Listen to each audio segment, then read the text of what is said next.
Series चला रखी है उसमें हमने अभी शब्द पर चर्चा की थी, लेकिन बीच में ही कुछ व्यूअर्स के प्रश्न आए जिनमें उन्होंने पूछना चाहा कि अनुनासिक और अनुस्वार में क्या अंतर है।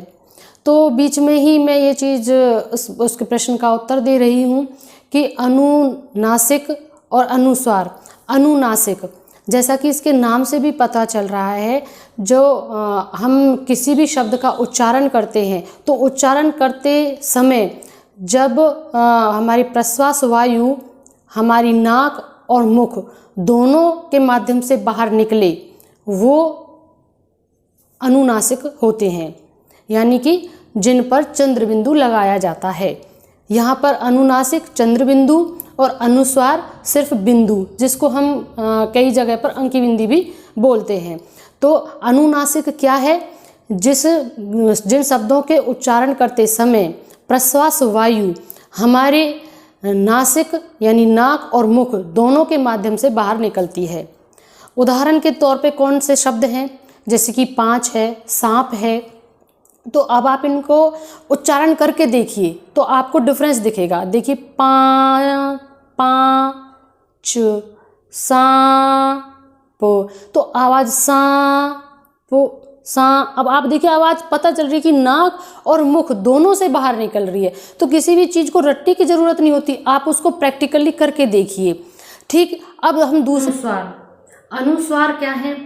अनुस्वार वो स्वर हैं जिनके उच्चारण करते समय हमारी प्रश्वास वायु केवल नासिका यानी नाक के माध्यम से बाहर निकलती है। जैसे कि कंठ, अंत, व्यंजन, इन सब में देखिए आवाज केवल नाक के माध्यम से ही बाहर निकली है। कंठ, उच्चारण करके देखिए, कंठ, अंत, व्यंजन। और इसमें एक चीज और है कि इसमें न की आवाज हमें ज्यादा सुनाई देती है, बल्कि अनुनासिक के मुकाबले इसमें हमें न की आवाज ज्यादा सुनाई देती। क्यों? क्योंकि इसमें जब हमने उच्चारण किया तो केवल आवाज एक ही माध्यम से बाहर निकली, नासिका यानी नाक के माध्यम से ही बाहर निकली। उसमें दो माध्यमों से बाहर निकलती है अनुनासिक में, नाक से और मुख से, दोनों से।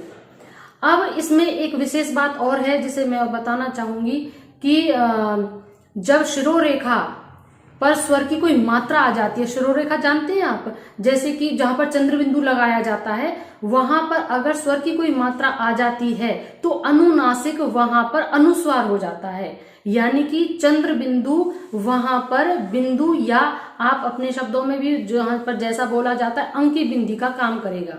उदाहरण के तौर पे जैसे क्योंकि, चौंच, यहाँ पर ये है अनुनासिक, लेकिन क्योंकि उस पर जो उसका शुरू थी वहां पर ओ की मात्रा आ गई, तो यहाँ पर जो अनुनासिक था वो अनुस्वार हो गया। तो हम क्योंकि को केवल अंकी बिंदी या बिंदु रख कर ही लिखेंगे।